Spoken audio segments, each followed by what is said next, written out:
ദൈവ തിരുനാമം മഹത്വപ്പെടുമാറാവട്ടെ.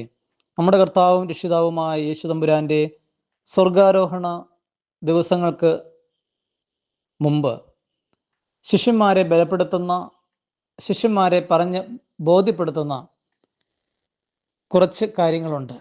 യോഹന്നാൻ്റെ സുവിശേഷം 16-ാം അധ്യായത്തിലും യേശു ശിഷ്യന്മാരോട് പറയുകയാണ്, നിങ്ങളുടെ ദുഃഖം സന്തോഷമായി മാറും.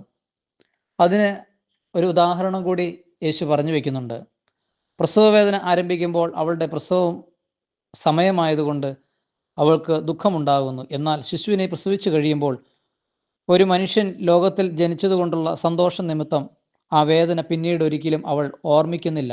ദൈവമക്കളെ, യേശു തമ്പുരാൻ തൻ്റെ വാഗ്ദത്ത വചനം, ഞാൻ എൻ്റെ പിതാവിൻ്റെ അടുക്കിലേക്ക് പോകുന്നു, നിങ്ങൾക്കൊരു സഹായകനെ തരും. ഈ വാഗ്ദത്ത വചനം കേട്ട് ശിഷ്യന്മാർ ആകെ അസ്വസ്ഥപ്പെടുകയാണ്. അല്പസമയം കഴിഞ്ഞാൽ നിങ്ങൾ എന്നെ കാണുകയില്ല എന്നൊക്കെ പറയുമ്പോൾ അതീവ ദുഃഖിതരാകുകയാണ്.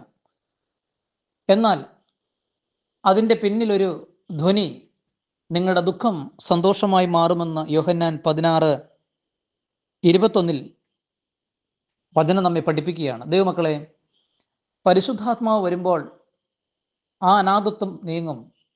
പിതാവായ ദൈവത്തിൻ്റെ വലതുഭാഗത്ത് പുത്രൻ തമ്പുരാൻ ഭൂമിയിലെ ജനത്തിനു വേണ്ടി മധ്യസ്ഥം വഹിച്ചുകൊണ്ട് ഭൂമിയിലെ എല്ലാ ശുശ്രൂഷകൾക്കും പരിശുദ്ധാത്മാവ് സഹായകനും കാര്യസ്ഥനുമായി വരുമ്പോൾ, സഹായകനായ പരിശുദ്ധാത്മാവ് ശിഷ്യന്മാർക്കും മുന്നോട്ട് ശിഷ്യന്മാർക്ക് യേശു ചെയ്ത ശുശ്രൂഷ തുടരുവാൻ തക്കവിധം പരിശുദ്ധാത്മാവ് അവരെ സഹായിക്കുമ്പോൾ കൂടുതൽ മെച്ചപ്പെട്ട ശുശ്രൂഷകൾ ചെയ്യുവാൻ അവർക്ക് സാധ്യമാകും.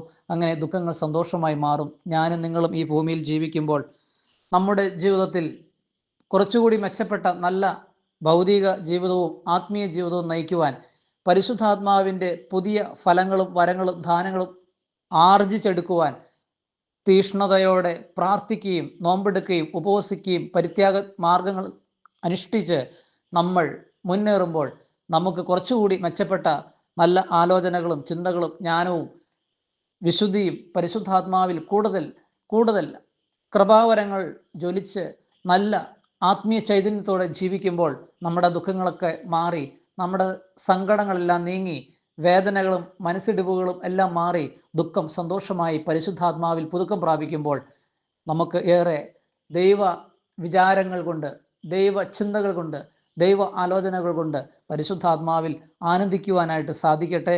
അതിന് ഈ വചനം കേൾക്കുന്ന എല്ലാ മക്കൾക്കും ഇപ്പോഴുള്ള ഈ തകർന്ന് തരിപ്പണമായ അവസ്ഥയിൽ നിന്ന് പരിശുദ്ധാത്മാവിനെ കിട്ടുവാൻ ഇടയാകട്ടെ എന്ന് പ്രാർത്ഥിച്ചുകൊണ്ട് പ്രാർത്ഥനാപൂർവ്വം പുത്തൂർക്കുടലിൽ ജയ്മോനച്ചൻ.